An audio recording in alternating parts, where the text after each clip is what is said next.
আসসালামু আলাইকুম everyone, welcome to হালকেনস্টাইন। আমি জুনাইদ ইসলাম, বর্তমানে ঢাকা বিশ্ববিদ্যালয়ে পড়াশোনা করছি। তাছাড়া আমি হালকেনস্টাইনের একজন অ্যাকাউন্টিং এবং ফাইন্যান্স ইনস্ট্রাক্টর। সো তোমাদের দেখতে দেখতে আসলে সামনে এইচএসসি চলে আসছে। তার মাঝে আবার একটু ছোটোখাটো খুশির নিউজ হচ্ছে যে এইচএসসি পরীক্ষাটা আরও 1 মাস পিছালো। সো আবার আরেকটা দুঃখের বিষয় হচ্ছে যে রুটিনটা হয়তো বা খুবই কনজাস্টেড হয়ে গেছে, মানে প্রত্যেক পরীক্ষার পরে প্রত্যেক পরীক্ষার গ্যাপটা খুবই কম হয়ে গেছে। কিছু কিছু পরীক্ষার আগে 1 দিন, কিছু কিছু পরীক্ষার আগে 2 দিন, সর্বোচ্চ 3 দিন। সো এটা একটা অবশ্যই প্যারা যে এক রাতে হয়তো মানে অথবা একদিনে তুমি কিভাবে 10টা অথবা 9টা চ্যাপ্টার কভার করবা। সো তোমার বুঝতে হবে যে তুমি আসলে অ্যাডমিশন এক্সাম দিচ্ছ না, তুমি আসলে এইচএসসি এক্সাম দিচ্ছ অথবা একটা বোর্ড এক্সাম দিচ্ছ। সো বোর্ড এক্সামের মানে একটা মানে ট্রিক হচ্ছে যে বোর্ডগুলাতে রিপিটিটিভ কোয়েশ্চেন আসে। তোমার টিচার বলো, হালকেনস্টাইনের ভাইয়ারা বলো, আপুরা বলো, সবাই কিন্তু বলে যে বোর্ড প্র্যাকটিস করো অথবা প্রিভিয়াস স্কুল কলেজগুলো থেকে যে কোয়েশ্চেনগুলো আসে সেগুলা প্র্যাকটিস করো। এগুলো বলার মূল লক্ষ্য একটাই যে রিপিটিটিভ কোয়েশ্চেন আসে। সো তোমার যেহেতু 1 মাস বেশি সময় পাইছো, 1 মাস সময়টাকে ইউটিলাইজ করো। আর হচ্ছে এখন থেকে সিলেক্টিভ পড়াশোনা শুরু করো। পুরা বই তো সারা বছর পড়ছো, পুরা বই থেকে মানে যেই ধরনের কোশ্চেনই আসুক তুমি কোনো না কোনোভাবে মেমোরাইজ করে লিখতে পারো পরীক্ষার হলে। বাট তুমি যদি সিলেক্টিভ পড়াশোনা করো তাহলে হলো কি, তোমার উপরে প্রেশারটা কম পড়বে। তুমি পরীক্ষার আগের দিন কী পড়বা, কোন কোন টপিকগুলো পড়বা, কোন কোন টপিকগুলো স্কিপ করবা, সেটার উপর একটা বেটার আন্ডারস্ট্যান্ডিং থাকবে। তো সেটা নিয়ে আসলে আমার আজকের এই ভিডিওটা, সেটা হচ্ছে যে এইচএসসি ফাইন্যান্সের জন্য তোমাদের কিছু সাজেশনস। সো আমরা হচ্ছে প্রিভিয়াস ইয়ারগুলাতে যে কোয়েশ্চেনগুলো আসছে, মানে যেগুলাতে আসলে খুব মানে আমাদের পড়া উচিত, আবার কোনো কোনো টপিক আছে যেগুলো তোমার আরও ভালো পারফরমেন্সের জন্য উচিত, মানে পড়া উচিত, সেগুলো নিয়ে আজকের ভিডিওটা। চলো আজকে শুরু করি। সো ফার্স্ট অফ অল যেটা হচ্ছে যে তোমার সৃজনশীল বলো অথবা এমসিকিউ বলো। সো এমসিকিউর জন্য কিছু কিছু টপিক আমরা সিলেক্ট করার চিন্তা করছি, বাট পরে যেটা ভাবলাম যে একটা ওভারঅল প্রত্যেক চ্যাপ্টার থেকে ওভারঅল একটা মানে সাজেশন দিয়ে দিই প্রত্যেক chapter wise. Because end of the day তুমি আসলে এমসিকিউর জন্য আলাদা পড়বা, সিকিউর জন্য আলাদা পড়বা এমন হয় না, একসাথেই পড়ে থাকো, রাইট? তো সেই সাপেক্ষে সো তোমরা হচ্ছে ফার্স্ট চ্যাপ্টার থেকে এই যে অর্থায়ন কাকে বলে, এরপরে যে বেশ কয়েকটা অর্থায়নের মানে প্রকারভেদ আছে, পাঁচ রকম অর্থায়ন আছে, পারিবারিক আছে, ব্যক্তিগত আছে, সরকারি আছে। তো ব্যক্তিগত থেকে হয়তো বা কোয়েশ্চেন আসবে না, যেটা থেকে আসবে পারিবারিক আর সরকারি অর্থায়ন থেকে মানে মূল কোশ্চেনগুলো এসে থাকে। আর ব্যবসায়িক অর্থায়ন আর অব্যবসায়িক অর্থায়নের মধ্যে একটা পার্থক্যমূলক কোশ্চেন আসতে পারে। তারপর হচ্ছে ব্যবসায় অর্থায়ন, আন্তর্জাতিক অর্থায়ন। সো 5 রকমের অর্থায়নের মধ্যে 5 রকম বলতে এখানে 4 রকম আছে। 5 রকম বলতে আরেকটা হচ্ছে ব্যক্তিগত অর্থায়ন আর কি। যাই হোক, তো পারিবারিক, সরকারি, অব্যবসায়িক, ব্যবসায়, আন্তর্জাতিক অর্থায়ন সম্পর্কে তোমার অত নলেজ দরকার নেই, তুমি জাস্ট সংজ্ঞাটা মনে রাখো, ওকে? তারপর আসে কীভাবে মানে একটা মানে অর্থায়ন মানে কি, তহবিল সংগ্রহ করা, সংরক্ষণ করা, নিয়ন্ত্রণ করা, একটা ভালো জায়গায় ইনভেস্ট করা, রাইট? এই ওভারঅল প্রক্রিয়াগুলো কি অর্থায়ন বা ফাইন্যান্স বলে থাকে। সো এর মধ্যে তহবিল সংগ্রহ কাকে বলে, এই মানে মাইক্রো কনসেপ্টগুলো তোমার কি করতে হবে, জানতে হবে। তারপর হচ্ছে মূলধন বাজেটিং সিদ্ধান্ত কি, এরপরে স্বল্পমেয়াদী মূলধন ব্যবস্থাপনা কি বোঝায়, স্বল্পমেয়াদী মূলধন ব্যবস্থাপনা, এরপর হচ্ছে দীর্ঘমেয়াদী সম্পদ ব্যবস্থাপনা, এগুলো সম্পর্কে নলেজ রাখতে হবে। তহবিল বন্টন, এটাও কি মানে অর্থায়নের সাথে জড়িত। তো সেই সাপেক্ষে তোমাকে যেটা বললাম যে অর্থায়নের সংজ্ঞা বড় হতে পারে, বাট অর্থায়নের সংখ্যার মধ্যে যে ছোট ছোট কিওয়ার্ডগুলো আছে সেগুলোর মানে মাইক্রো কনসেপ্টগুলো তোমার জানা উচিত ফার্স্ট চ্যাপ্টার থেকে, ভালো মানে কোয়েশ্চেনগুলো যাতে ঠিকমতো অ্যান্সার করতে পারো। সামষ্টিক অর্থায়ন, ঝুঁকি ও মুনাফার নীতি, এটা পরবর্তীতে আরও ভালো মানে আরও বিস্তারিত পড়বা।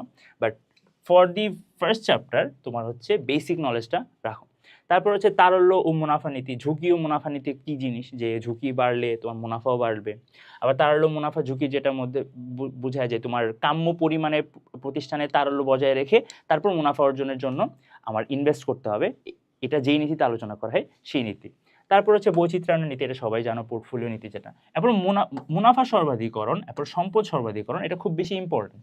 তারপর বন্ড বা শেয়ার হোল্ডার, এই জিনিসগুলার মানে বন্ড ও শেয়ার হোল্ডার কারা, এগুলো হচ্ছে খুবই বেসিক নলেজ, তুমি আসলে আলাদা করে পড়ার কিছু নয়, বাট জেনে রাখা ভালো। এরপর মূল্যায়ন মডেল কি, মূলধন কাঠামো কি জিনিস, তারপর লভ্যাংশ কি জিনিস, লভ্যাংশ নীতি কি জিনিস, বেসিক আইডিয়া রাখবা, যাতে তুমি ক আর খতে না আটকাও। এই দুইটাতে না আটকানোটাই কি বেস্ট তোমার সৃজনশীলে ভালো মার্কস তোলার জন্য। তারপর আসি মানে অর্থায়নের স্বরূপ এবং অর্থায়নের কার্যাবলী। এই দুইটা জিনিস তোমার জানতেই হবে। এই দুইটা জিনিস তোমার জানতেই হবে যে অর্থায়ন সম্পর্কে, মানে অর্থায়ন কি জিনিস, অর্থায়নের যে কনসেপ্টটা কি, অর্থায়ন বলতে তুমি কি বুঝো, এইটুকু নলেজ তোমার থাকতেই হবে, যাতে কি তুমি তোমার পরীক্ষার হলে যেমন ধরনের কোশ্চেন আসুক না কেন, তুমি তোমার ওই নলেজটা দিয়ে, মানে অর্থায়ন কাকে বলে এটা দিয়ে তুমি যাতে কোশ্চেনের অ্যান্সারটা শুরু করতে পারো। তারপর অর্থায়নের কার্যাবলীটা ইম্পর্টেন্ট একটা জিনিস। ওকে, এবার আসি, মানে তুমি যদি আর একটু ভালো করতে চাও, তোমার যদি A+ প্রত্যাশা থাকে, তাহলে আমরা কি দেখব, ব্যবসায়ী ও সরকারি অর্থায়ন এর মধ্যে পার্থক্য, এটা ইম্পর্টেন্ট। ওকে, ব্যবসা ও সরকারি অর্থায়নের মধ্যে পার্থক্য, ব্যবসা অর্থায়ন, সরকারি অর্থায়ন ও অব্যবসায়ী অর্থায়ন, এই তিনটেই কি তোমার জেনে রাখা উচিত। তারপর আসি অর্থায়নের নীতিটা, নীতিসমূহ তোমার মানে আমি তোমাকে আবারও বলবো, অর্থায়নের নীতিগুলা মানে বইয়ে খুবই কমপ্লিকেটেড করে দেওয়া অথবা বইয়ে খুবই বিস্তারিত দেওয়া। ওকে, তো তোমার কাজ হচ্ছে অর্থায়নের নীতি সম্পর্কে তুমি তোমার মানে একটা রিয়েল লাইফ এক্সাম্পল বলতে তোমার লাইফে ঘটে যাওয়া কোনো এক্সাম্পল না, একজন ব্যবসায়িকের চিন্তাধারার দিক থেকে তুমি অ্যান্সার করার চেষ্টা করো। লাইক মুনাফা বৃদ্ধির জন্য কি আমার তারল্য কম রাখতেই হবে। ওকে, তো এখানে আবার তারল্য ঝুঁকি সৃষ্টি হতে পারে, যদি আমি মুনাফা অর্জনের সাথে যাতে বেশি টাকা যদি ইনভেস্ট করে ফেলি, তাহলে কি আমার তারল্য কমে আসবে। সো এই ধরনের যে বেসিক কথাবার্তাগুলো আছে, সেইগুলা তুমি নীতিমালার মধ্যে লিখতে পারো। আর নীতি এই টপিকটা তোমার কেন জানতে হবে, কারণ তোমার উদ্দীপকের মধ্যে তোমার কোশ্চেনে থাকতে পারে যে আসলে এখানে মানে মিস্টার এক্স কোন নীতিমালা অবলম্বন না করার কারণে এই সমস্যার সম্মুখীন হয়েছেন।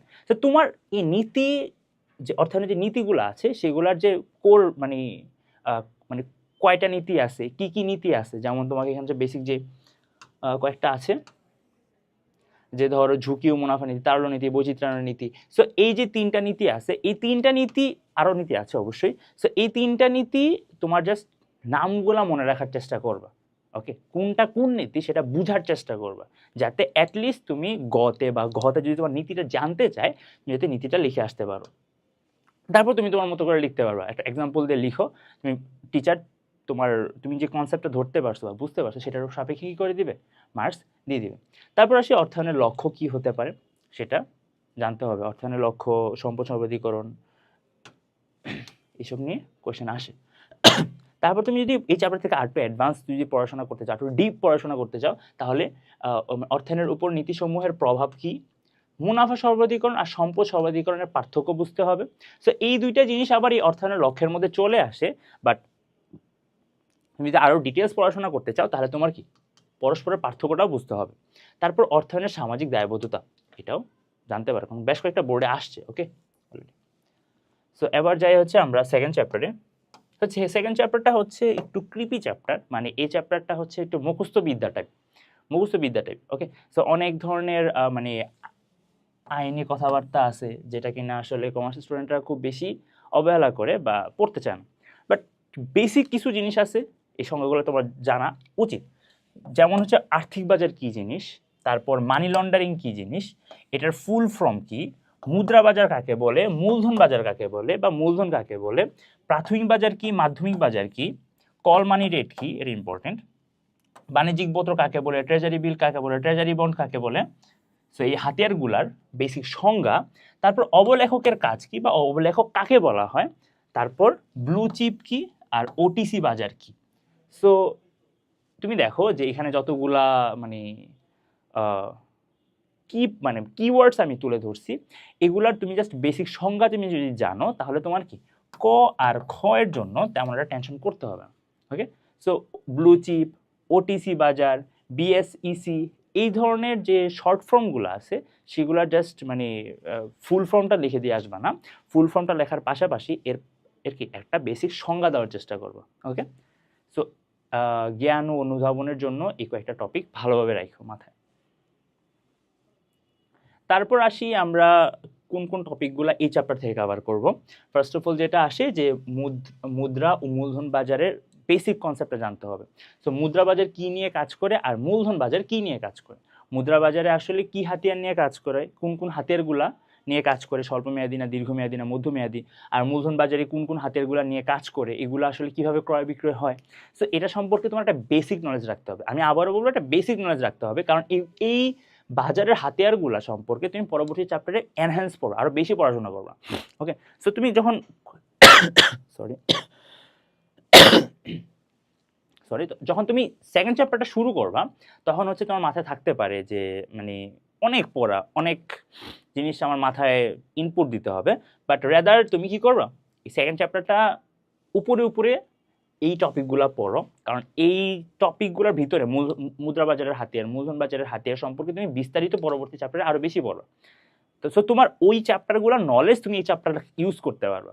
বাট মুদ্রা বাজারের কনসেপ্ট কি, মুদ্রা বাজারে কি আছে, তারপরে হচ্ছে মূলধন বাজারে কি আছে, এইটুকু নলেজ তোমার রাখতে হবে। ওকে, এবার আসি প্রাথমিক বাজার। প্রাথমিক বাজারের পাশাপাশি মাধ্যমিক বাজারটাও জানতে হবে, বাট প্রাথমিক বাজারটা সম্পর্কে বেশি কোশ্চেন এসে থাকে। ওকে, তারপর আছে ক্ষুদ্র ঋণ কি, বিএসইসি কি। সো এমসিকিউ আসে এই চ্যাপ্টার থেকে অনেক, দ্যাটস ট্রু। সো এমসিকিউর জন্য তুমি টেস্ট পেপার সলভ করো, বোর্ড কোশ্চেন সলভ করো, আমাদের হালকেনস্টাইনের যে কোর্সেসগুলো আছে সেগুলোতে এক্সাম দাও, কিন্তু সৃজনশীলের জন্য আসলে মানে খুব বেশি আসলে এখান থেকে কোশ্চেন করার মতো নাই। ওকে, সো আমি আরেকটা জিনিস অ্যাড করব, সেটা খুব বেশি ইম্পর্টেন্ট, সেটা হচ্ছে কি মানি লন্ডারিং। বাট ইদানিং মানি লন্ডারিং থেকে কোশ্চেন আসা কমে গেছে। ওকে, মানি লন্ডারিং লিখছি, যাই হোক, মানি লন্ডারিং।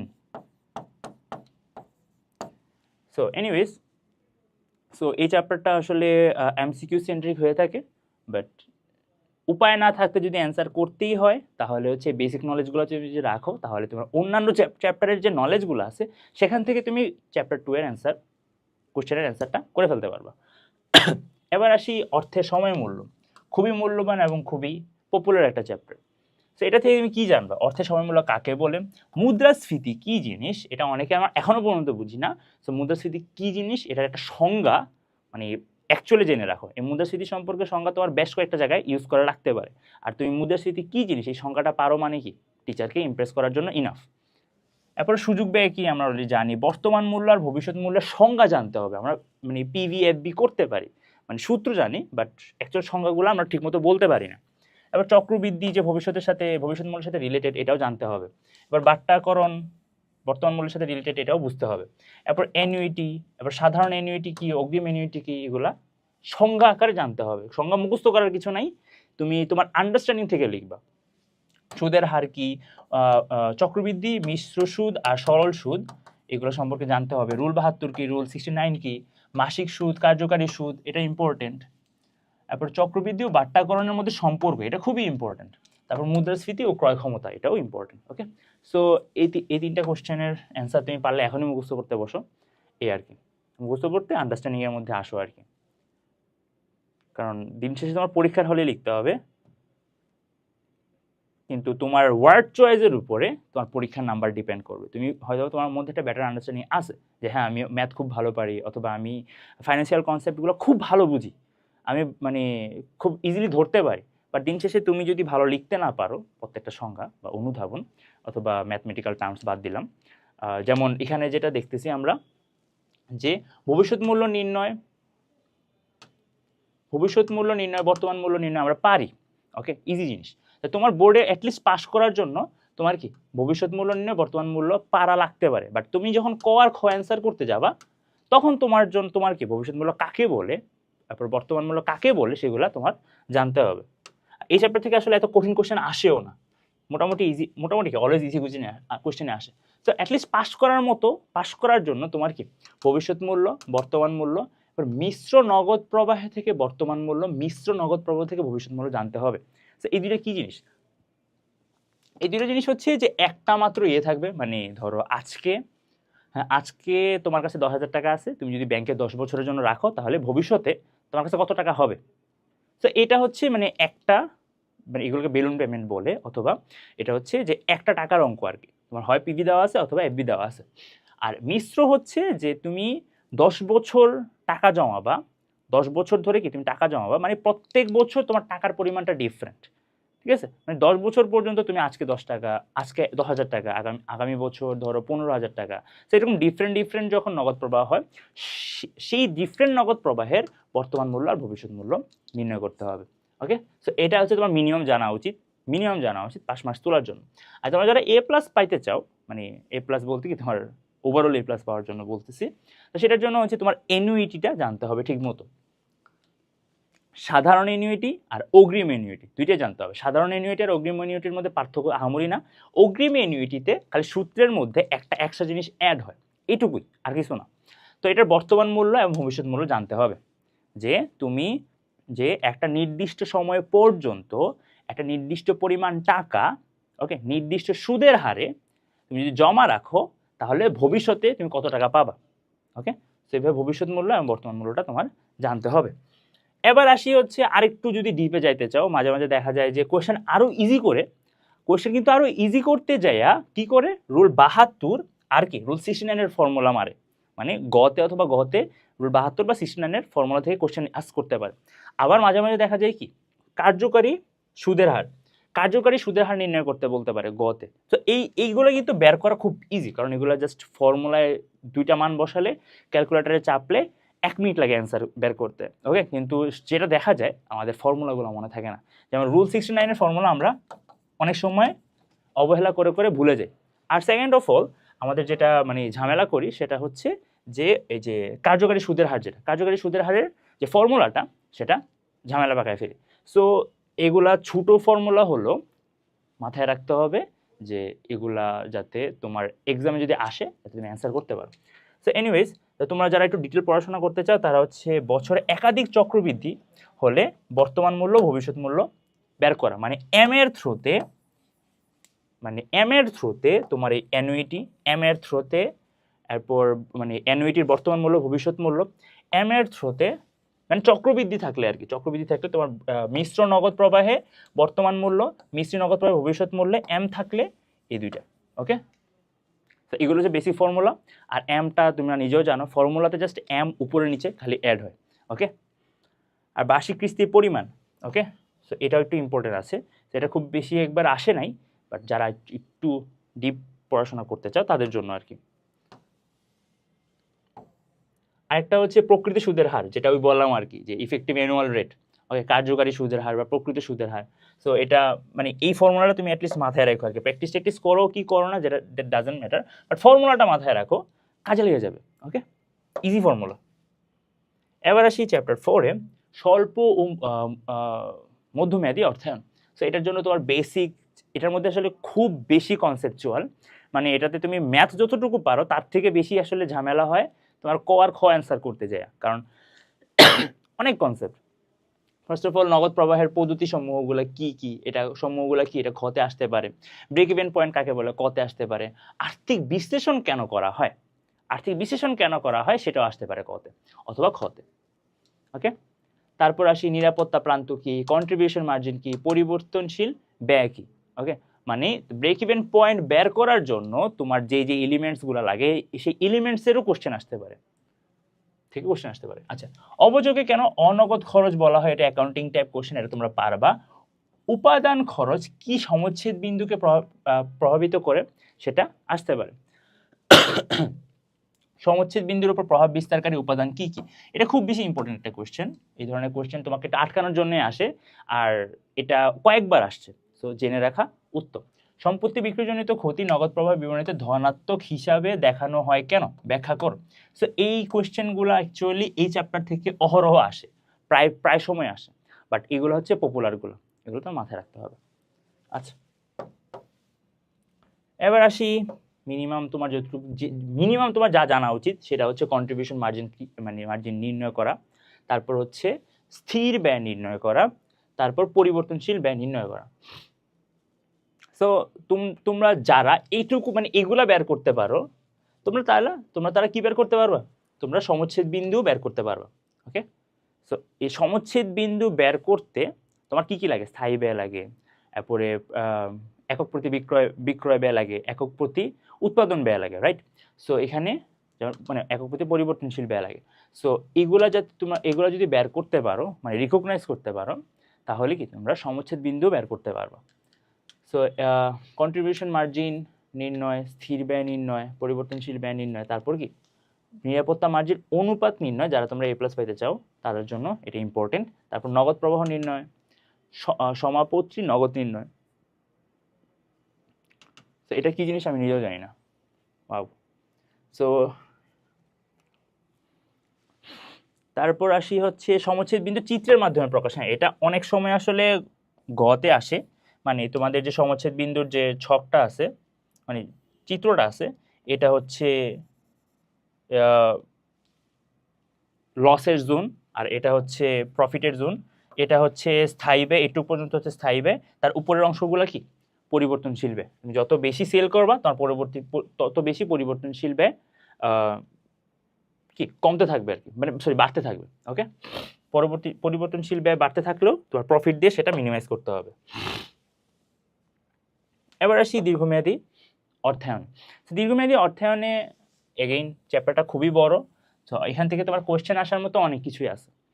তো ফার্স্ট অফ অল ব্যবসায় ঋণ কি, স্বতঃস্ফূর্ত অর্থায়ন কি, এটা ইম্পর্টেন্ট, এটা খুব বেশি ইম্পর্টেন্ট। স্বল্পমেয়াদী অর্থায়ন কাকে বলে তোমার পারবা। মিতব্যয়ী ক্রয়াদেশ কি জিনিস এটা তোমার জানতেই হবে। বাণিজ্যিক কাগজ কাকে বলে এটা তোমার জানা উচিত। চলতি মূলধন কি, মধ্যমেয়াদী অর্থায়ন কি, নিরাপত্তা মজুদ কি। নিরাপত্তা মজুদ আসলে এর আগের চ্যাপ্টারেই তোমরা না, ঠিক আছে, এই চ্যাপ্টারের জন্য ইম্পর্টেন্ট। গড় সংগ্রহ সময় কি, ঘূর্ণায়ন ঋণ চুক্তি কি, নগদ চক্র কি, তারপরে প্রাইম সুদের হার কি, ফ্যাক্টরিং কি, সমন্বয় নীতি, রক্ষণশীলতার নীতি, আক্রমণাত্মক নীতি, এই তিনটা ইম্পর্টেন্ট। ওকে, এবার আসি এগুলো ক্ষয়ের জন্য ইম্পর্টেন্ট। অতিরিক্ত মজুদের ফলাফল ব্যাখ্যা করো। মিতব্যয়ী ফরমাসের পরিমাণ বলতে কি বোঝায়। তারপর ব্যবসায় ঋণের খরচ কে বহন করে থাকে। ঋণ রেখা বলতে কি বুঝো। মজুদ পণ্য ব্যবস্থাপনা কেন গুরুত্বপূর্ণ, এটা ইম্পর্টেন্ট। পূর্ণ ফরমাস স্তর বলতে কি বুঝো। আর বাণিজ্যিক পত্র কি অধিহারে বিক্রি হয় কি হয় না সেটা তোমার আইডিয়া রাখা বেটার। সো এবার হচ্ছে আমরা একটু আগাই। এখন হচ্ছে আমরা দেখবো যে আসলে তোমার মিনিমাম পাস করার জন্য কি কি। সো তোমরা যারা মিনিমাম পাস মার্কস তুলতে চাচ্ছ তাদের জন্য হচ্ছে মিতব্যয়ী ফরমাস পরিমাণ নির্ণয়, মোট মজুদ ব্যয় নির্ণয়, এগুলো জানতে হবে। তার পাশাপাশি যারা হচ্ছে আর একটু ভালো মার্কসের আশায় আছো বা এই চ্যাপ্টার থেকে একদম ফুল অ্যান্সারটা করে আসতে চাচ্ছ, তার জন্য ব্যবসায় ঋণ খরচ কত, এটা খুব ইম্পর্টেন্ট। এটা ফর্মুলাটা একটু বড় আছে, কমপ্লিকেটেড আছে, তো এই ফর্মুলাটা মাথায় রাখতে হবে। তো ব্যবসায় ঋণের খরচ বের করো। তারপর হচ্ছে ফাইনালি কোন উৎস থেকে আসলে তোমার আসলে ঋণ গ্রহণ করা উচিত বা তহবিল সংগ্রহ করা উচিত, সেটার যে আলটিমেট বা মূলধন সংগ্রহ করা উচিত, সেটার যে আলটিমেট যে ম্যাথমেটিক্যাল কনক্লুশন আছে সেগুলো আসলে বের করার মাধ্যমে তোমার একটা ফাইনাল ডিসিশনে যাওয়ার মতো কয়েকটা ম্যাথ তোমার প্র্যাকটিস করে যেতে হবে। ওকে, তারপর হচ্ছে আর টু ডিপে যদি পড়াশোনা করতে চাও তাহলে নগদ রূপান্তর চক্রগুলা, নগদ রূপান্তর চক্র, মজুদ রূপান্তর চক্র, এই ধরনের ইকুয়েশনগুলো তোমরা একটু দেখে যেও আর কি। ওকে, সরি। এবার আসি দীর্ঘমেয়াদী অর্থায়ন। তো দীর্ঘমেয়াদী অর্থায়ন চ্যাপ্টারটাও সেম বড়। দীর্ঘমেয়াদী অর্থায়ন কাকে বলে, বন্ড কাকে বলে, ট্রেজারি বন্ড কাকে বলে, কর্পোরেট বন্ড কাকে বলে, বৈদেশিক বন্ড কাকে বলে, ঋণপত্র কাকে বলে, আয় বন্ড কাকে বলে, অধীন ঋণপত্র কাকে বলে, জামানতযুক্ত বন্ড কাকে বলে। মানে মোট কথা আছে যত ধরনের বন্ডের প্রকারভেদ আছে, যত ধরনের শেয়ারের প্রকারভেদ আছে, সেগুলো আসলে তোমার জানতে হবে, বিকজ বোর্ড কোয়েশ্চেনগুলোতে কখন কি আসে নো গ্যারান্টি। ওকে, টিচারের মন চাইছে যে তোমার আয় বন্ড সম্পর্কে তোমার মানে কোশ্চেন করবে, উনি আয় বন্ড সম্পর্কে কোশ্চেন করতে পারে। সেখানে বন্ডের যতগুলো প্রকারভেদ আছে সবগুলো না, ধরো আয় বন্ড, জাঙ্ক বন্ড আছে, এদিকে জাঙ্ক বন্ড নাই, বাট জাঙ্ক বন্ড সম্পর্কে জানতে হবে। তারপর put bond, zero coupon bond, তলবযোগ্য বন্ড, নিবন্ধিত বন্ড, রূপান্তরযোগ্য বন্ড। তো এইগুলো আসলে সঙ্গে খুব কমপ্লিকেটেড কিছু না। ওকে, রূপান্তরযোগ্য বন্ড হচ্ছে যে একটা নির্দিষ্ট সময় পর তুমি ওই বন্ডটাকে শেয়ারে কনভার্ট করতে পারো। সো এই যে বন্ডের যে প্রকারভেদগুলো আছে, এই বন্ডের প্রকারভেদগুলো তুমি যত বেশি আসলে রিডিংয়ের মাঝখানে থাকবা অথবা চর্চার মাঝখানে থাকবা, তুমি পরীক্ষা হলে এইভাবেই লিখতে পারো। সো বন্ডের বর্তমান মূল্য নির্ণয় না, বন্ডের বর্তমান মূল্য কাকে বলে, এটা একটা ইম্পর্টেন্ট কোশ্চেন, কিন্তু এটা আসলে রেয়ারলি আসে বাট ইম্পর্টেন্ট। তো বন্ড হতে প্রাপ্তি, মেয়াদ পূর্তিতে আয়ের হার, তারপর ইল্ড টু কল কি, স্টক কাকে বলে, শেয়ার কাকে বলে, শেয়ার আর স্টকের মধ্যে পার্থক্য কি, এগুলো আসে। ওকে, অগ্রাধিকার সাধারণ, কল প্রিমিয়াম কি জিনিস, তারপর কুপন সুদের হার কি, চলতি বন্ড কি, বন্ড অবহার এবং অধিহার কি জিনিস, এই দুইটাকে বুঝতে হবে যে অবহার কখন হয় আর অধিহার কখন হয়, এটা ইম্পর্টেন্ট। সংকর ও হাইব্রিড শেয়ার কাকে বলে, ওকে, শেয়ার কাকে বলে, মানে অগ্রাধিকার শেয়ারকে আসলে সংকর বা হাইব্রিড শেয়ার বলে। এগুলোর ফুল ফর্ম জানা উচিত। প্রাথমিক বাজার, সেকেন্ডারি বাজার, ওই যে চ্যাপ্টার 2-তে আমরা এগুলো দেখছিলাম। এরপর হচ্ছে বন্ড ইন্ডেঞ্চার, নিবন্ধিত তহবিল। সো বন্ড ইন্ডেঞ্চারটা ইম্পর্টেন্ট। নিবন্ধিত তহবিল তোমরা খুব বেশি একটা আসে না, বাট পড়ে যাওয়া উচিত যারা ভালো মার্কসের আশাবাদী, ভালো মার্কসের আশাবাদী। তো এনিওয়েজ, যারা একটু মিনিমাম পাস মার্কস তুলতে চাও, যে এটা থেকে না পারতে অ্যান্সার করবা, তাদের জন্য হচ্ছে অন্তত পরিশোধযোগ্য কুপন বন্ড এর বর্তমান মূল্য নির্ণয় করাটা জানতে হবে। একটা সিম্পল ফর্মুলা আছে, ফর্মুলাটা তুমি জাস্ট মুখস্থ করে যাইও, তাহলে কি হবে, ফর্মুলায় তুমি জাস্ট উদ্দীপক থেকে মান বসাবে, অ্যান্সার বের হয়ে যাবে। ওকে, এরপর হচ্ছে অর্ধবার্ষিক সুদের ক্ষেত্রে পরিশোধযোগ্য কুপনের মূল্য নির্ণয় করো, মানে এখানে হচ্ছে এম রিলেটেড আর কি। এনিওয়েজ, তারপর হচ্ছে তোমার আর একটু ভালো যারা মার্কসের আশাবাদী, সেটা হচ্ছে চিরস্থায়ী বন্ডের মূল্য। চিরস্থায়ী বন্ডের মূল্য মানে একটা সিম্পল ফর্মুলা, 1 সেকেন্ডে ক্যালকুলেটরে বের হয়ে যাবে। এরপর জিরো কুপন বন্ড নির্ণয়ের ফর্মুলা জানতে হবে। YTM, yield to maturity, yield to call জানতে হবে। এরপর কারেন্ট yield নির্ণয়। সো কারেন্ট yield, স্থায়ী বন্ডের মূল্য, জিরো কুপন বন্ড নির্ণয়, এই তিনটা ফর্মুলাই কিন্তু কি খুবই ছোট, খুবই সামান্য। এই দুইটা ফর্মুলা একটু কমপ্লিকেটেড বা বড় হতে পারে, বাট ছোট হোক বা বড় হোক, কোশ্চেন যে কোনো সময় যে কোনো রকমের আসতে পারে। সো মুখস্থ রাখো, প্র্যাকটিসে রাখো, তাহলে একটা ভালো মার্কস তুলতে পারবো। আর ফাইনালি হচ্ছে আমরা মূলধন ব্যয় চ্যাপ্টারটাতে আসছি। তো মূলধন ব্যয় চ্যাপ্টারটা হচ্ছে যে তুমি এটা থেকে আসলে তোমার যে কোশ্চেনগুলো আসতো বা ক বা খতে, সেগুলো কি বেসিক কোশ্চেন, যেমন মানে মূলধন ব্যয়ের মধ্যে ক বা খতে যে কোশ্চেনগুলো আসতো, সেগুলো আসলে এখান থেকে আসে আর কি ইউজুয়ালি। এই যে ধরো অগ্রাধিকার শেয়ার কাকে বলে, সাধারণ শেয়ার কাকে বলে, ওকে, এরপর সংকর বা হাইব্রিড শেয়ার কাকে বলে, বন্ড ইন্ডেঞ্চার কাকে বলে, প্রাথমিক বাজার কি, মাধ্যমিক বাজার কি। সো মূলধন ব্যয় চ্যাপ্টার থেকে আসলে এরকম কোশ্চেনই আসে। সো আমরা তাহলে রাদার গয়ের জন্য একটু ফোকাস করি, যে শেয়ার কি জিনিস, এটা তোমার গয়ের জন্য ইম্পর্টেন্ট, ক্ষয়ের জন্য ইম্পর্টেন্ট। কেন ইম্পর্টেন্ট? মাঝে মাঝে উদ্দীপকে একটা অ্যানোনিমাস ব্যক্তি, ধরো সে বলছে যে উনি কোম্পানিতে ইনভেস্ট করতে চায়, কোম্পানির ক্ষুদ্র মূলধনের একটি অংশে ইনভেস্ট করতে চায় বা বিনিয়োগ করতে চায়। সো তুমি বুঝতে পারতেছো কোথায় বিনিয়োগ করতে চায়, শেয়ারে বিনিয়োগ করতে চাচ্ছে। এখন শেয়ার সম্পর্কে তোমার যত আইডিয়া আছে সেটা তোমার গতে জানতে চাইতে পারে, ওকে। আর ঘতে তোমাকে হয়তো বা বললো যে YTM বা YTC বের করো, অথবা মূলধন ব্যয় নির্ণয় করো, বা ঋণ মূলধন ব্যয় নির্ণয় করো, অথবা শেয়ার মূলধন ব্যয় নির্ণয় করো, ওকে। এরকম কোশ্চেন আসার সম্ভাবনা থাকে। গতে আসলো শেয়ার কাকে বলে, উদ্দীপকের কোন হাতিয়ারের কথাটি উল্লেখ করা হয়েছে উদ্দীপকে, আর ঘতে তোমার বললো যে শেয়ার মূলধন ব্যয় নির্ণয় করো, এমন আর কি। সো কাম্য মূলধন কাঠামো কি, এটাও সেম, গয়ের জন্য বা অথবা ঘয়ের জন্য ইম্পর্টেন্ট। এবার সুযোগ ব্যয় কি, ঋণ মূলধন ব্যয় কি, মূলধন ব্যয় কি। সো তোমার ঋণ মূলধন ব্যয় মানে নির্ণয় অথবা মূলধন ব্যয় নির্ণয় আসতে পারে, অথবা কি অথবা ঘতে এই ধরনের কোশ্চেনগুলো আসতে পারে, লিখিত কোশ্চেন আসতে পারে। আমরা যদি অগ্রসর হই, তোমরা যারা মানে A+ পাইতে চাও, তারা হচ্ছে মিনিমাম এখানের মধ্যে যেই ব্যয়গুলো নির্ণয় করতে বলতেছে, মানে সুযোগ ব্যয়, এরপর অগ্রাধিকার শেয়ার ব্যয়, সাধারণ শেয়ার ব্যয়, ঋণ মূলধন ব্যয়, এরপরে কি টোটাল মূলধন ব্যয়, এই সবগুলো নির্ণয় করতে আমার জানা উচিত, ওকে। তার মানে সংরক্ষিত তহবিল ব্যয়, সুযোগ ব্যয়, কাম্য মূলধন ব্যয়, সাধারণ শেয়ার মূলধন ব্যয়টা তোমার মিনিমাম জানতে হবে। সো এখানে যদিও বলছে যে যারা বোর্ডে প্লেস করতে চাও, এটা আসলে তোমরা যারা A+ পাইতে চাও তাদেরও অন্তত কি এই দুইটা জানতে হবে। ভর আরোপিত গড় মূলধন ব্যয় দেখা যায় যে কি খুব একটা সৃজনশীলে আসে না, কারণ আসলে খুব বড় হয়ে যায় সৃজনশীল, ওকে। তো যার কারণে দেখা যায় যে এটা আসলে এইটুকু পর্যন্তই থাকে। অগ্রাধিকার শেয়ার মূলধন, মানে অগ্রাধিকার শেয়ার মূলধন নির্ণয় করতে বলে না অনেক সময়, জাস্ট পার্সেন্টেজটা বসাই দেয়, অর্থাৎ সাধারণ শেয়ার মূলধন আর কাম্য অথবা ঋণ মূলধনটা বের করতে বলে শুধুমাত্র, ওকে।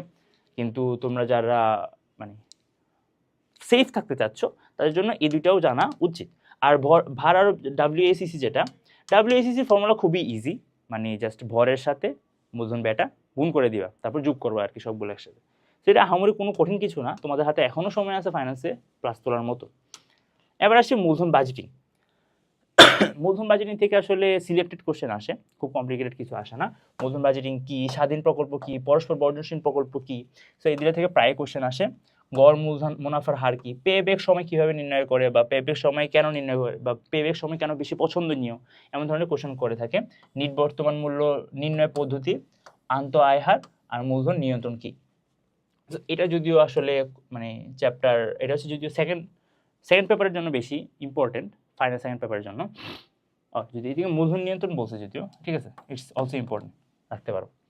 সো এনিওয়েজ, সো এই ধরনের কোশ্চেনগুলোই খুব বেশি এসে থাকে।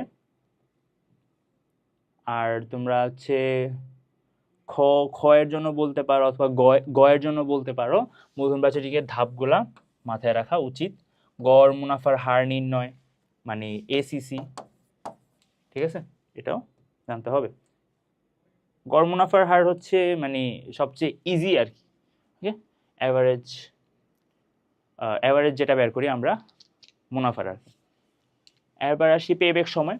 সো এই গড় মুনাফার হার বা পেব্যাক সময় হচ্ছে তোমার ইউজুয়ালি এসে থাকে যে ধরো গতে বা ঘতে, মানে তোমার যদি এগুলো আসে তাহলে ধরতে হবে কি তোমার কোশ্চেনটা ইজি আসছে আর কি, কারণ ইজি কোশ্চেনগুলোতে এগুলো বের করতে দেয় আর কি, ওকে। এসিসি না, sorry, ARR, average rate of return, আর এটা পেব্যাক পিরিয়ড। আর তোমরা হচ্ছে একটু ভালো যারা করতে চাও, A+ পাইতে চাও, তাদের জন্য অবশ্যই ইম্পর্টেন্ট হচ্ছে নিট মানে নেট প্রেজেন্ট ভ্যালুটা জানা, NPVটা জানা। আর আন্ত আয় হার যেটা, এটা হচ্ছে খুবই কমপ্লিকেটেড, এটা বের করা একটু কঠিন, সো এটা আসেও খুব কম। সো বেশিরভাগ ডিসিশনগুলো আসলে আমাদেরকে নিট বর্তমান মূল্য দিয়েই বের করতে বলে, ওকে। সো এটা তোমার অন্তত জানতে হবে এই চ্যাপ্টার থেকে অ্যান্সার করার জন্য। এবার আসি ঝুঁকি ও মুনাফার হার। এই চ্যাপ্টারটা থেকে আসলে ক আর খতে অ্যান্সার করার জন্য অনেক ধরনের কোশ্চেন আসলে আসতে পারে। চ্যাপ্টারটার মধ্যে আসলে থিওরি বেশি ম্যাথের তুলনায়, তো ম্যাথও আছে বাট থিওরি অনেক বেশি আর কি। তো মুনাফার হার কি, ঝুঁকি কি জিনিস, অনিশ্চয়তা কি জিনিস, একক ঝুঁকি কি, পোর্টফোলিও কি, কোম্পানি ঝুঁকি কি জিনিস, বাজার ঝুঁকি কি জিনিস, এই ধরনের কোশ্চেন ক আর খতে অহরহ আসে। ব্যবসায়িক ঝুঁকি কি জিনিস, আর্থিক ঝুঁকি কি, তারপরে সুধার ঝুঁকি কি, বিশেষ ঘটনার ঝুঁকি কি, বিনিময়ের হার ঝুঁকি আছে, ক্রয় ক্ষমতা ঝুঁকি আছে, সম্ভাবনা বিন্যাস আছে, আদর্শ বিচ্যুতি কাকে বলে, বিভেদাঙ্ক কাকে বলে, এই ধরনের কোশ্চেন আসার সম্ভাবনা অনেক। পোর্টফোলিও ঝুঁকি কি, পোর্টফোলিও আয়ের হার কি জিনিস, তারপর অনিশ্চয়তা কি। তো এখানে আসলে কোনোটাই আসলে কম ইম্পর্টেন্ট না, সবগুলোই বরাবর ইম্পর্টেন্ট, ওকে। যে কোনো সময় যে কোনোটাই আসতে পারে, এগুলো তোমার অবশ্যই আয়ত্ত থাকা উচিত। মুখস্থ করতে বলবো না, তুমি কনসেপ্টটা পারো সেটা দেখাইতে পারলেই ইনাফ কোশ্চেন পেপারে আর কি। তো এবার আসি আমরা পরেরটায়। আর হ্যাঁ, সো মুনাফার হার নির্ণয়, গড় মুনাফার হার নির্ণয়। সো মুনাফার হার নির্ণয় ওই যে বড় যে ছকটা আমরা করে থাকি, তো মুনাফার হার, গড় মুনাফার হার, সো এগুলো হচ্ছে বেসিক, মানে তোমার ম্যাথটা করতে গেলে এগুলো তোমার জানতে, মানে এগুলো তোমার বের করা পারতে হবে আর কি। এরপর হচ্ছে প্রত্যাশিত আয়ের হার নির্ণয়, আদর্শ বিচ্যুতি নির্ণয়, বিভেদকার নির্ণয়। সো এগুলো হচ্ছে তোমার মিনিমাম, যেগুলো তোমার এই চ্যাপ্টার থেকে তুমি যদি অ্যান্সার করতেই চাও, মানে অনেকে হচ্ছে এই চ্যাপ্টারটা স্কিপ করে থাকি আমরা। সো যদি স্কিপ করো তাহলে স্কিপ করলা, বাট যদি তুমি অ্যান্সার করতেই চাও তাহলে তোমার মিনিমাম এইগুলো জানতেই হবে আর কি। বাট এইগুলো জানাই ইজ নট সাফিসিয়েন্ট, কারণ তোমার আসলে কোশ্চেন অ্যাকচুয়ালি এখান থেকে আসে, গ পর্যন্ত আসে, বাট ঘতে দেখা যাবে যে কি এখান থেকে কোশ্চেন করে দিল আর কি। সো ব্যবসায় ঝুঁকি ও আর্থিক ঝুঁকির মধ্যে পার্থক্য, অথবা কোম্পানি ঝুঁকি ও বাজার ঝুঁকির মধ্যে পার্থক্য, মানে গতে তোমার উদ্দীপকের সাপেক্ষে তোমার এই ধরনের যুক্তিমূলক আলোচনা করতে বলে, ওকে। সো কিছু কিছু ক্ষেত্রে দেখা যায় যে গ গ গ আর গহ দুইটাতেই কি ম্যাথ দিয়ে দিছে, বাট মোস্ট অফ দি কেসেসে এই চ্যাপ্টারে কি করে গতে ম্যাথ দেয় অথবা ঘতে ম্যাথ দেয়, আর অথবা একটা কোশ্চেন কি রাখে, থিওরিটিক্যাল রাখে আর কি। আর হচ্ছে ধরো পোর্টফোলিও রিটার্ন নির্ণয়, পোর্টফোলিও ঝুঁকি নির্ণয়, বাজার ঝুঁকি নির্ণয়। সো এগুলা একটু কমপ্লিকেটেড হলেও যারা হচ্ছে একদম সেফ থাকতে চাও তাদের জন্য এগুলো পড়তে পারো। আমি বলবো যে দেখা যাও, খুব একটা প্র্যাকটিস করার দরকার নেই, ওকে। সো ফার্স্ট পেপারের জন্য তোমাদের যা যা বলছি বা যা যা রেকমেন্ড করছি, এগুলো হচ্ছে সিলেক্টিভ পড়াশোনা। এগুলো যদি করো তোমাদের হচ্ছে মানে একটু সেফ থাকলো আর কি, তোমার A+টা একটু সেফ থাকলো। আর বাদ বাকি যদি তোমরা আর একটু বেশি পড়াশোনা করতে চাও, প্র্যাকটিস করো রেদার দেন হচ্ছে রিডিং পড়া থেকে কি প্র্যাকটিস করাটা বেশি ম্যান্ডেটরি। এখন তোমার সময় নেই বই আবার মানে লাইন বাই লাইন পড়া। যারা হচ্ছে খুব বেশি বই পড়ছি আমরা, দ্যাটস ফাইন। যেমন আমি হচ্ছে অবভিয়াসলি আমি হচ্ছে কি গাইড টাইড অ্যাভয়েড করছি, আমি বই খুব বেশি পড়ছি, খালিকুজ্জামানের বই বলো, শহীদুল্লাহ স্যারের বই বলো, বই বেশি পড়ছি আমি। কারণ আমি আমি দেখছি যে কি বই পড়লে তুমি 10টা লাইন পড়ছো বই থেকে, তুমি পরীক্ষা হলে 5টা লাইন সুন্দর করে লিখে আসতে পারবা। ওকে, গাইডের মধ্যে 5টা লাইন থাকে, যে পরীক্ষা হলে 3টা লাইন বা 2টা লাইনের বেশি লেখা যায় না। সো বই যারা পড়তে চায় তারা বই পড়ো, দ্যাটস গ্রেট, বাট সিলেক্টিভ পড়াশোনা করতে হবে এখন, ঠিক আছে? গদপাতালি খুব বেশি মানে গেজে গেজা পড়াশোনা করা যাবে না। সো এনিওয়েজ আজকে এইটুকুই, দেখা হচ্ছে নেক্সট ভিডিওতে। আল্লাহ হাফেজ।